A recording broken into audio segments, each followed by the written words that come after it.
Ok, continuemos con la lectura de sobre algunos mecanismos neuróticos en los celos, la paranoia y la homosexualidad. Estamos a punto de ingresar a la parte del texto que nos habla acerca de la paranoia, ¿vale? Hablando de la paranoia desde ¿cómo decirlo?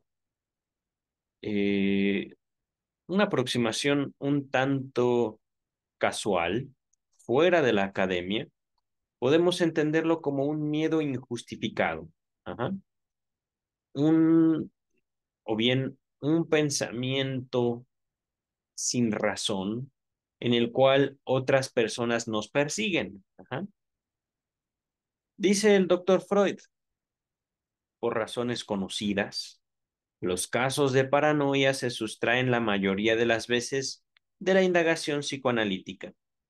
No obstante, en estos últimos tiempos, el estudio intenso de dos paranoicos me permitió aclarar algo nuevo para mí. Antes de continuar, razones conocidas. Estas razones podrían ser conocidas para el doctor Freud y sus seguidores, sus médicos, ajá, sus discípulos. Pero para nosotros podría resultar un poco difícil saber por qué el paciente paranoico casi no va a psicoanálisis o casi no iba a psicoanálisis. Aquí podemos nosotros encontrar que el doctor Freud va a centrar su comentario por el estudio de dos casos. Ajá. Mm, la razón, digamos, por las cuales el paranoico o la paranoica no iban o no van a consultar a un analista, no solo era por digamos, la escasa difusión del análisis en aquellos tiempos y aún en los nuestros, sino que justo si el miedo es a que los demás sepan de mí. ¿Por qué? Porque temo un castigo de ellos o de ellas. Creo que están hablando mal de mí. Un caso que de hecho vimos anteriormente. Yo sé que mis vecinos piensan algo malo de mí. Ajá. Y es que justamente podríamos centrar el miedo de la paranoia no solo en el contacto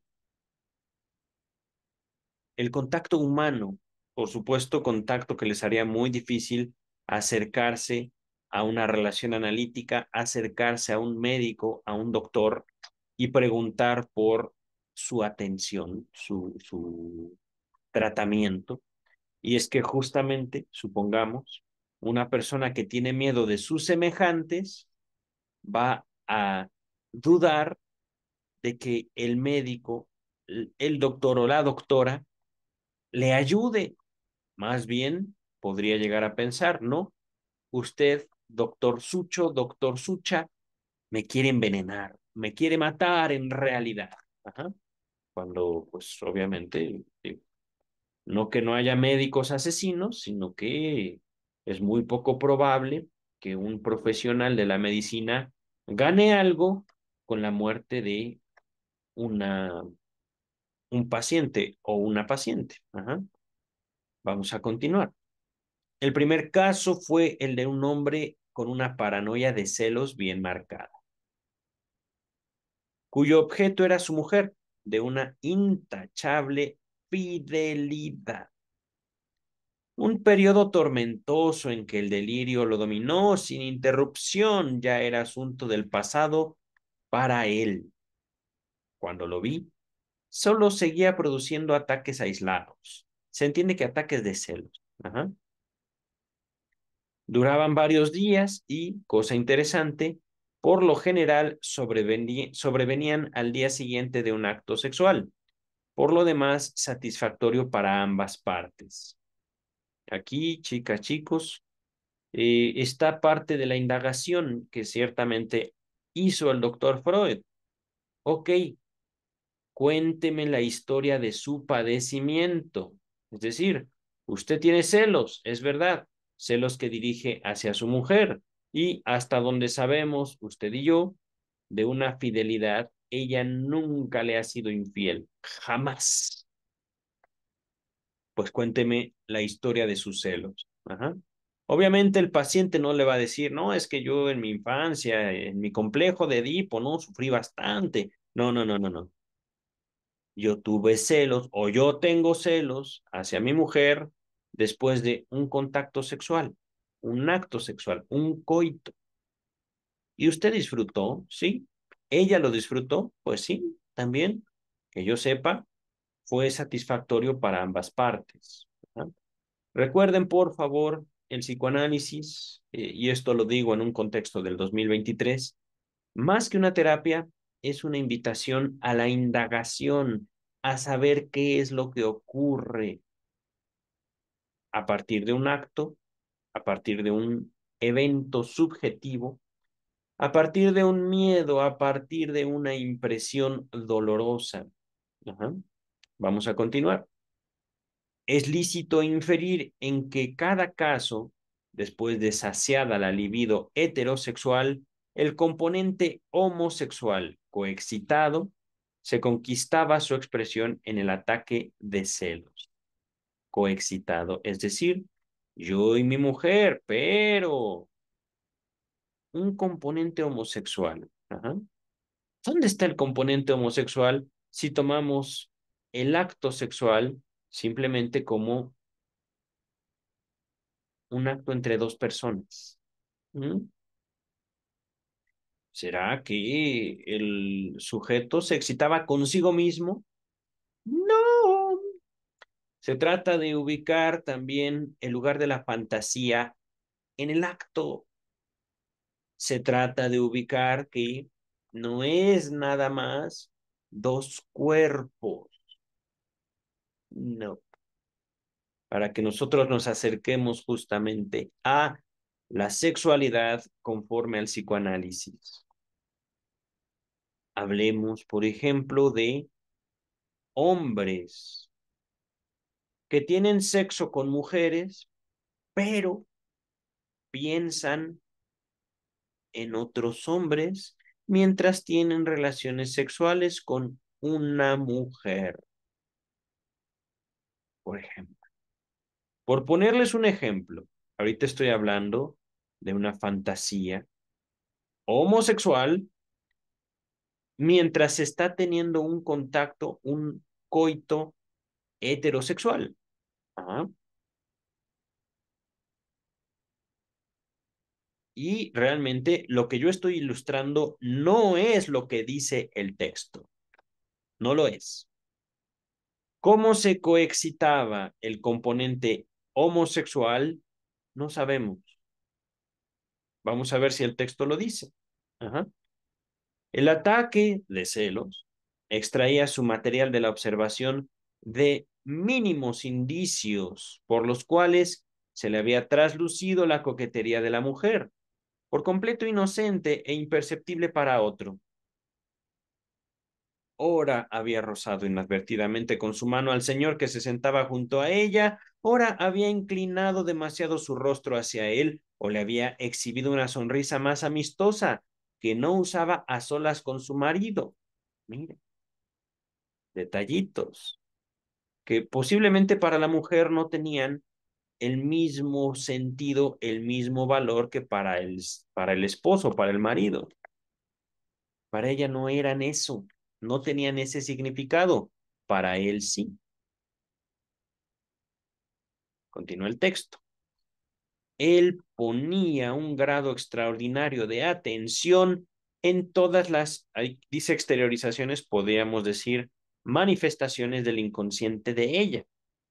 Y siempre sabía interpretarlas rectamente, de suerte que en verdad siempre tenía razón. Y aún podía acudir al análisis para justificar sus celos. Fíjense, a esto se refería el doctor Freud en el capítulo pasado, permítanme. Los celos nacidos de una proyección así tienen, es cierto, un carácter casi delirante, pero no ofrecen resistencia al tratamiento analítico. Aquí está, perdón, me equivoqué. Era esto lo que les quería mostrar. El tratamiento de uno de estos celosos es preciso evitar ponerle en entredicho el material en el que él se apoya. Es decir, en este caso, No, no, no. ¿Dónde está? ¿Dónde está? Ora aquí, ora allá. Aquí está. Mira, le tocaste la mano. Le tocaste la mano, mujer. Ya dime la verdad. ¿Quieres estar con ese señor? Yo sé que sí, yo sé que sí. O bien, inclinaste demasiado el rostro hacia él. Te gusta, ¿verdad? Confiésalo. O bien, ¿por qué le sonríes? Esa sonrisa nunca me la has dirigido a mí. ¿Eh? Ya, ya lo sé. Te gusta. Mm, eh, y entonces, el doctor Freud no le dice, no lo corrige, no lo reinterpreta, bueno, no lo, ¿cómo decirlo? No le dice, ve usted mal. No, no, no. Todas esas exteriorizaciones del inconsciente de ella son correctas, pero usted las exagera para encubrir un componente homosexual en su propia constitución. ¡Ay! ¿Pero cómo? Sencillo. Es muy, muy sencillo. No solo hablamos de una bisexualidad congénita, al menos desde la teoría, hablamos, por supuesto, de esa separación que, como seres humanos, constituye, digamos, nuestro avance hacia la etapa adulta. Ajá. La sexualidad se constituye como una prohibición a partir de que nosotros nos constituimos o nos formamos como gente seria, gente que tiene contacto con otras personas y que debemos ser completamente, o bueno, casi completamente predecibles para el otro. Ajá, casi. A ver, ¿dónde me quedé? Voy a releer esto. Él ponía un grado extraordinario de atención en todas las exteriorizaciones o manifestaciones del inconsciente de ella y siempre sabía interpretarlas rectamente, de suerte en que en verdad siempre tenía razón y aún podía acudir al análisis para justificar sus celos. Ciertamente su anormalidad se reducía a que él observaba lo inconsciente de su mujer con mayor agudeza y luego lo tasaba, lo medía, lo evaluaba en más de lo que a otro se le ocurriría hacerlo. Nos viene a la memoria que también los paranoicos perseguidos se comportan de manera en un todo similar. Tampoco ellos admiten nada indiferente en el otro o en otro, y en su delirio de hilación, es decir, esto significa esto y significa esto y esto y esto y esto y esto y esto. Ajá. Delirio de hilación podríamos también nombrarlo como un delirio de asociación. Usan los mínimos indicios que les ofrecen esos otros extraños. Es decir, gente que ni siquiera nos está viendo, pero al paranoico, a la paranoica, ya le aportan significados. Fíjense, es una libido desatada la paranoia. Es un apetito por comerse al mundo y ser comido por el mundo, ser devorada por el mundo. Continúa el texto. El sentido de su delirio de hilación es, en efecto, que esperan de todo extrañado algo como amor. Pero estos otros no les demuestran nada semejante. Se les ríen en la cara. Agitan su bastón o hasta escupen en el suelo cuando ellos pasan. Y eso es algo que realmente no se hace cuando se tiene algún interés amistoso hacia la persona que está cercana. Solo se lo hace cuando uno a esa persona, a ver, solo se lo hace cuando a uno esa persona le resulta del todo indiferente, cuando puede tratarla como si nada se le importase de ella. Y el paranoico no anda tan errado cuando el parentesco fundamental de los conceptos extraño y enemigo Y cuando siente esa indiferencia en relación con su demanda de amor, como hostilidad. Repito, el paranoico no anda tan errado. Esto es algo típico y también muy hermoso del doctor Freud. Podemos decir, no, no, no, asquerosos locos, asquerosas locas, apártense de mí, pero el doctor Freud les atribuye una cierta razón, una cierta verdad, y es que en la indiferencia hay ya un cierto grado de hostilidad.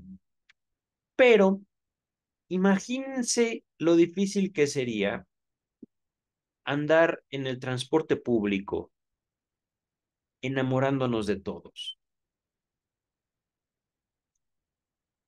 Imagínense lo difícil que sería salir a la calle y poder saludar a los vecinos sin poder decir hasta aquí. Gracias, bye. Buenas tardes, adiós.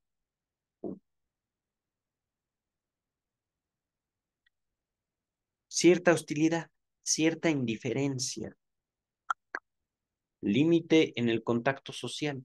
Vamos a continuar. Ahora sospechamos que describimos de modo harto insatisfactorio la conducta del paranoico, tanto del celoso como del perseguido. Cuando decimos que proyectan hacia afuera sobre otros o en otros, lo que no quieren percibir de su propia interioridad. Repito, qué injustos somos. Los describimos de modo insatisfactorio, dice el texto. Sin duda que lo hacen, ¿sí? Pero no proyectan en el aire, por así decir, ni allí donde no hay nada semejante, sino que se dejan guiar por su conocimiento de lo inconsciente y lo desplazan sobre el inconsciente del otro y desplazan sobre el inconsciente del otro la atención que sustraen de su inconsciente propio. Repito, se dejan guiar por su conocimiento de lo inconsciente y desplazan sobre lo inconsciente del otro la atención que sustraen de su inconsciente propio. Esto, tatúenselo en la frente. Por favor,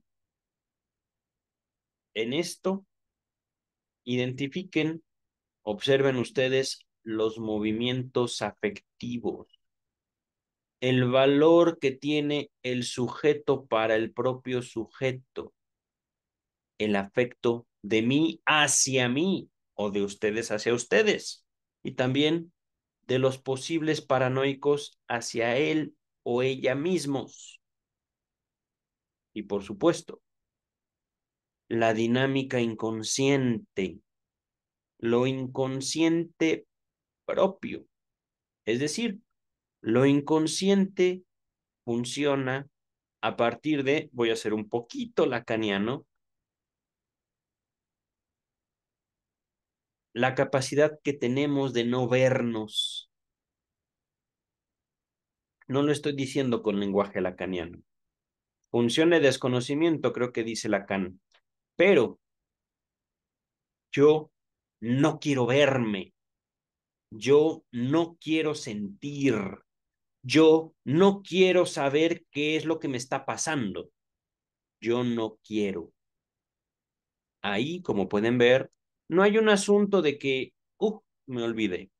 Ah, tengo que recordar. No, es una represión, es un yo no quiero saber.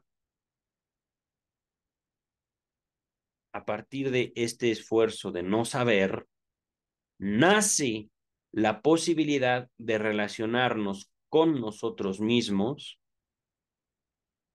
sin poner atención en nosotros mismos. Es una relación sin relación. Contradictorio, sí, pero mucho más común de lo que podemos suponer siquiera. Lo psíquico o la definición de lo psíquico lo mental a partir del psicoanálisis, lo inconsciente, o bien, en otras palabras, escisión psíquica.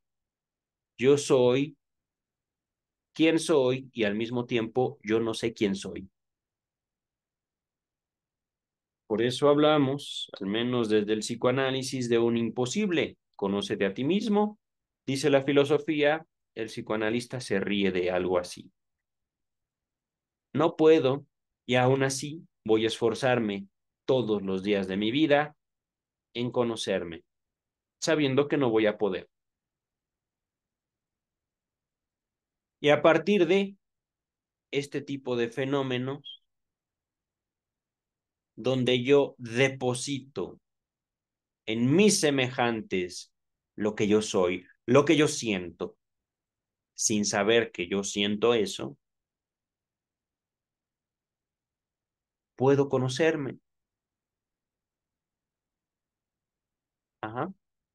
Es que lo delicioso es esto, de la paranoia. Cómo yo sé o siento algo de mí que yo aborrezco y que yo deposito. No, no, no, es que los vecinos están pensando que yo soy un homosexual. No, voy a, no sé qué voy a hacer para que los vecinos dejen de pensar eso de mí. Ajá. Yo cómo sé que los vecinos están diciendo eso de mí y no solo diciendo, pensando desplazamiento. No lo sé, pero al mismo tiempo yo no dudo que eso pase, por ejemplo, ¿no? Ejemplo de delirio. Ejemplo de delirio paranoico con contenido homosexual, por ejemplo. Ajá. Continúa el texto. Nuestro celoso discierne, observa, la infidelidad de su mujer, infidelidad al menos yo lo pondría entre comillas. Bueno, no, no, no, es que no, no, no, no, no, no. Es infiel para él. Nuestro celoso discierne la infidelidad de su mujer en lugar de la suya propia. Y en medida en que se hace consciente de la de su mujer, aumenta a escala gigantesca la infidelidad propia. Logra mantener inconsciente la propia, es decir, exagera la infidelidad de su mujer para esconder su propio deseo homosexual. Si juzgamos que su ejemplo sirve como patrón, nos es lícito inferir que también la hostilidad que el perseguido encuentra en otros es reflejo especular, fíjense, reflejo especular de sus propios sentimientos hostiles hacia esos otros. Reflejo especular. Qué bello, doctor Freud. Cuando dice el texto, y como sabemos que en el paranoico precisamente la persona más amada del mismo sexo deviene el perseguidor, papá o mamá, ajá, damos en preguntarnos de dónde viene esta inversión del afecto. Y la respuesta más inmediata sería que el sentimiento de ambivalencia presente de continuo, casi podemos decir, el sentimiento humano por excelencia, ambivalencia, amor y odio mezclados, proporciona la base para el odio y lo refuerza en el incumplimiento de los requerimientos de amor. Es decir, como no me das lo que yo quiero, yo sé que me odias. Y por lo tanto, yo te odio. No, no, no, yo no puedo odiar. No, no, no. Mejor él me odia a mí, maldito. Continúa el texto, ¿vale? Así, para defenderse de la homosexualidad, la ambivalencia de sentimientos presta al perseguido el mismo servicio que los celos prestaban a nuestro paciente. Los sueños de mi paciente celoso me depararon una gran sorpresa. Ay, doctor Freud, a ver, cuente.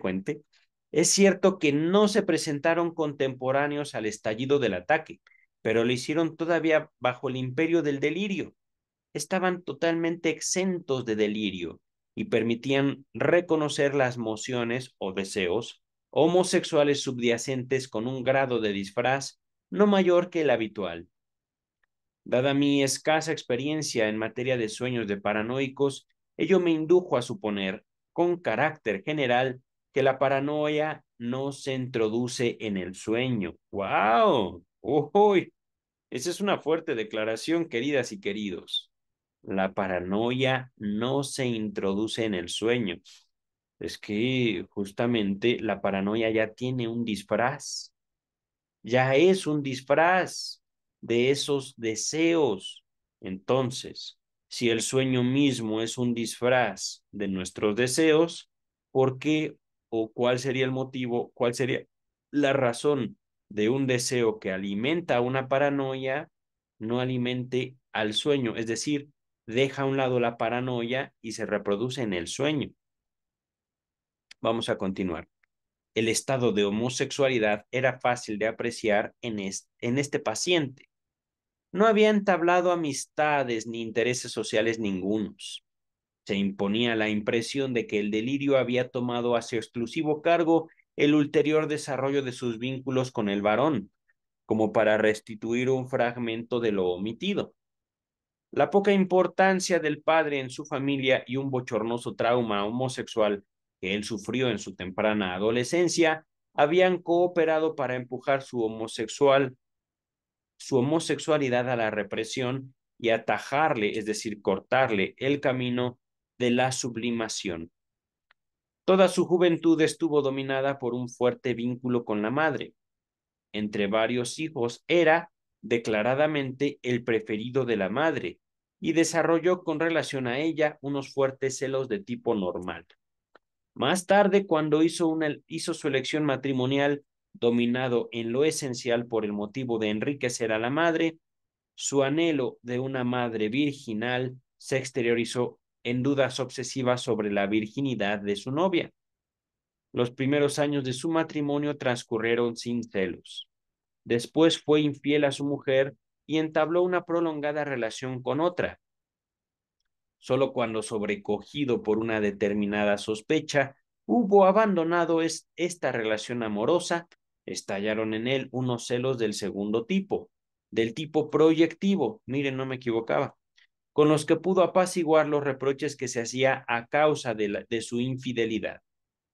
Estos celos se complicaron pronto por la injerencia de emociones homosexuales cuyo objeto era el suegro, el papá de su esposa, hasta convertirse en una paranoia de celos plenamente desarrollada.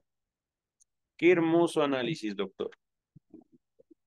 Mi segundo caso probablemente no se habría clasificado en ausencia del análisis como paranoia persecutoria, pero me vi forzado a concebir a este joven como un candidato a ese desenlace patológico. Uy, ¿qué pasa?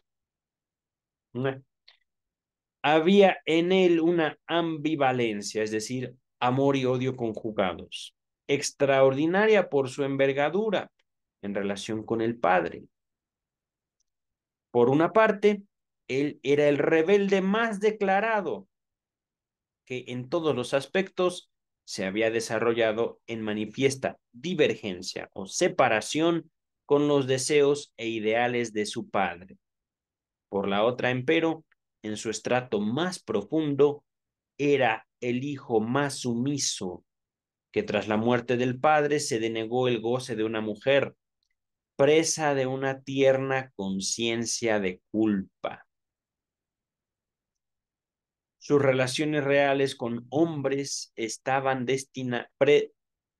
presididas a todas luces por la desconfianza. Con su potente intelecto supo racionalizar esta actitud y disponer las cosas para que conocidos y amigos lo engañasen y explotasen. ¡Wow! Miren, una particular forma de usar el intelecto, la inteligencia, hacerse engañar y explotar particularmente por varones. ¡Pum! Dice el texto, Lo nuevo que aprendí en él fue que pensamientos prácticos clásicos, repito, lo nuevo que aprendí en él fue que pensamientos clásicos de persecución pueden estar presentes sin que se les dé crédito ni se les atribuya valor. Repito, pensamientos clásicos de persecución presentes sin que se les dé crédito o atribuya valor. Una vez más, pensamientos presentes, pero en los cuales uno mismo no cree, a pesar de que uno los crea. Yo no les doy crédito, no creo en ellos y al mismo tiempo yo los creo, yo los formo, yo les doy cuerpo y lugar en mi vida y no creo en ellos, no tienen valor. Ajá. No importa, no importa ese pensamiento a pesar de que yo mismo lo fundé. Continúa el texto. Durante su análisis destellaron en ocasiones, pero él no les asignaba importancia ninguna y por lo general se burlaba, se mofaba de sus propios pensamientos, de ellos. Quizás suceda algo semejante en muchos casos de paranoia. Y en el momento en que se contrae esa enfermedad, tal vez juzguemos las ideas delirantes exteriorizadas como producciones nuevas, cuando en verdad pudieron existir desde mucho tiempo atrás. Infancia. Dice el texto, una importante intelección es, me parece, que un factor cualitativo de cualidad, amor o odio, la presencia de ciertas formaciones neuróticas tiene un valor, tiene menor valor práctico que el factor cuantitativo, es decir, poquito o mucho. El grado de atención, o mejor dicho, el grado de investidura que estos productos puedan atraer sobre sí. La elucidación de nuestro primer caso, el de paranoia de celos, nos había invitado a una idéntica apreciación del factor cuantitativo, cantidad, ¿vale? Es que lo estás viendo demasiado, mujer, ¿no? Exageración, ajá, de cosas chiquititas. Puesto que nos mostró que ahí la normalidad consistía esencialmente en la sobreinvestidura de las interpretaciones de lo inconsciente del otro, una exageración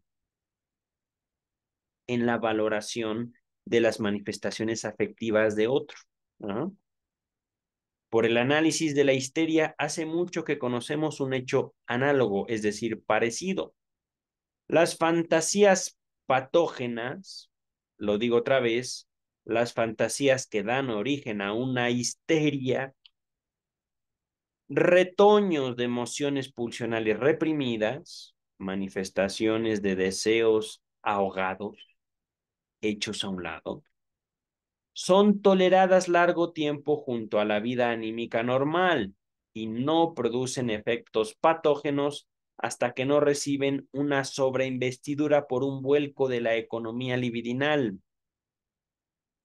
Ay, doctor Freud, se ha puesto usted tan delicioso de repente.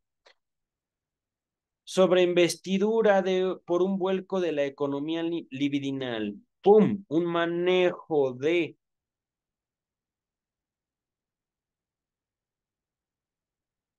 un vuelco en el manejo de la atención que yo le pongo a mi propia energía. Economía libidinal. Yo, para mí, viene una fantasía y ¡pup! Soy otro. Y ese otro que yo soy, a partir de esa fantasía que yo tanto tiempo he reprimido, que me explota en la cara, ¡plas! Necesito apagar, necesito volver a reprimir, necesito volver a ocultarme, dice el texto. Solo entonces estalla el conflicto que conduce a la formación de síntoma. De tal suerte en el progreso de nuestro conocimiento, nos vemos llevados cada vez más a situar en el primer plano el punto de vista económico. Hablamos de económico en el sentido que yo manejo mi energía, por decirlo de una manera. Ajá. Pero al mismo tiempo, si yo manejo mi energía y queremos introducir la idea, la noción de lo inconsciente, eso que yo hago conmigo mismo, ya sea que lo acepto o que lo niego, tiene consecuencias, digamos, para mí. Si yo me empeño en apartar de mí un pensamiento, lo más seguro es que ese pensamiento entre en asociación con otros de contenido similar y se manifiesten en sueños, pero también en neurosis, síntomas neuróticos, que en este caso hemos hablado mucho de los celos. Hablamos un poquito ya en este segundo punto de la paranoia. Pero si quieren escuchar más sobre económico, vean los trabajos sobre metapsicología y por favor estudien toda la interpretación de los sueños. Tópico económico y dinámico, los elementos que conforman la metapsicología. Hablando de lo económico, es específicamente el manejo de la energía, el manejo de la atención, la aceptación que tenemos de nosotros para nosotros mismos sobre fantasías, ideas, pensamientos, sentimientos, construcciones, etcétera. Ajá. Continúa el texto. Me gustaría dejar planteado también este interrogante. No basta el factor cuantitativo cuando hemos destacado aquí para cubrir los fenómenos a raíz de los cuales recientemente Bleuler y otros han querido introducir el concepto de conmutador, conmutador. Ahorita esto lo leí despacito porque Bleuler, 1916. Esta pregunta, al menos para el 2023, parece un tanto fuera de contexto. Ajá. Pero recordemos que el doctor Freud se enfrentó no a uno, ni a dos, ni a 20, ni a 30, muchísimos más opositores. Y he aquí uno de ellos, Bleuler. Económico, no podemos tampoco separarlo de una identidad. Tópico económico y dinámico, metapsicológico y con conmutador, que por cierto me aproxima a estas primeras nociones informáticas. El conmutador se refiere justamente a un procesamiento. Ajá. Pero fue Bleuler, un opositor del psicoanálisis, a quien le debemos esta palabrita, conmutador. Aquí simplemente podemos leer al doctor Freud defendiendo su postura y defendiendo el derecho de hablar de algo inconsciente. Vamos a avanzar. Solo habría de suponer que un incremento de la resistencia en cierta dirección del decurso psíquico origina una sobreinvestidura de otro camino, y así la interpolación de este en dicho decurso. Nota número 3. Esta es una nota del traductor. La idea que está en la base de esto se remonta al cuadro del aparato psíquico que Freud ya había trazado en su proyecto de psicología. Este también ya lo tenemos estudiado. Les voy a dejar tanto todos los textos de metapsicología,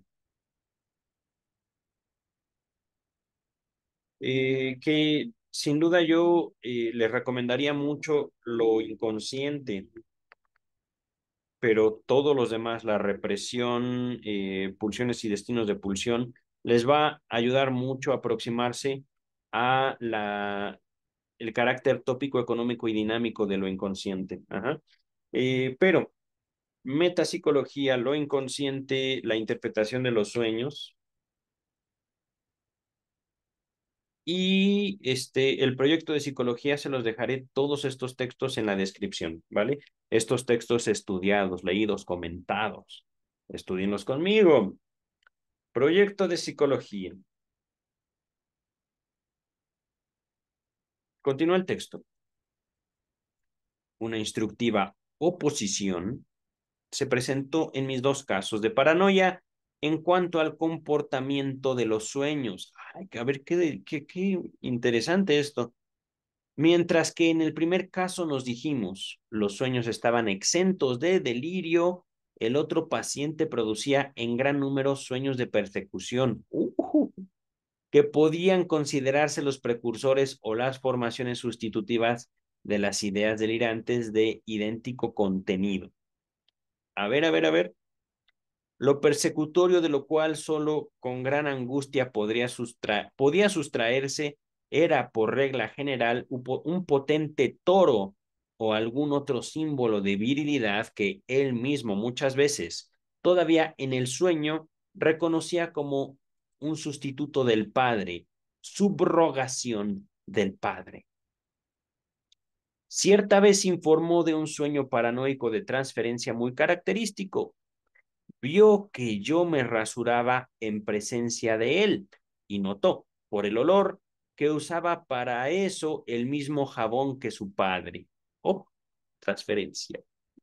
Yo lo hacía para compelerlo, es decir, invitarlo a que transfiriese a su padre sobre mi persona. Miren, es un sueño. Ajá. Sueño de transferencia. Es decir, yo soy como tu papá. Yo soy tu papá. Trátame como tu papá y témeme como tu papá. Uh-huh. En la elección de la situación soñada, se revelaba de manera inocultable el menosprecio del paciente por sus fantasías paranoicas y su incredulidad hacia ellas. Pues el examen cotidiano podía enseñarle que yo nunca me veía en el caso de usar jabón para aceitar, y por tanto, en este punto no ofrecía asidero alguno a la transferencia paterna. Ahora bien, la comparación de sueños de nuestros dos pacientes nos enseña que nuestro planteo, a saber, si la paranoia u otra psiconeurosis puede instilarse también en el sueño, descansa en una concepción incorrecta de este. El sueño se diferencia, se separa, está en oposición, digámoslo así, del pensamiento de vigilia, en que puede acoger contenidos del ámbito de lo reprimido, cuya presentación en el pensamiento de vigilia no se autorizaría. Aparte de ello, es solo una forma del pensar, una remodelación del material de pensamiento preconsciente por obra del trabajo del sueño y sus condiciones. Nota número 4, seguro interpretación. Ah, no, miren, este es sobre la psicogénesis de un caso de homosexualidad femenina. Lo acabamos de leer no hace mucho. Permítanme.